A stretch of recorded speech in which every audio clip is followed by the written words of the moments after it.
Niinä aikoina elettiin epäilyksen alla. Sä yrität piiloutua, elää sun omaa arkipäivää. Pidät suusi kiinni ja olet valppaana.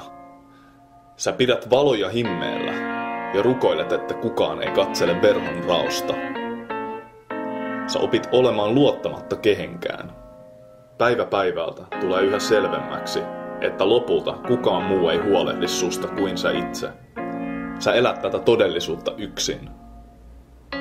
Elämä on tarkkaan rajattu ja valta on harvojen käsissä. Sääntöjä sovelletaan kovakouraisesti. Pidätykset ja katoamiset ovat arkipäivää. Entä jos sä et suostu taipumaan? Jos sä olet menettänyt jo kaiken, sulla ei ole enää mitään menetettävää. Sä muodostat verkostoja, pidät kokouksia maan alla. Ajan myötä sä ehkä saavutatkin jotain.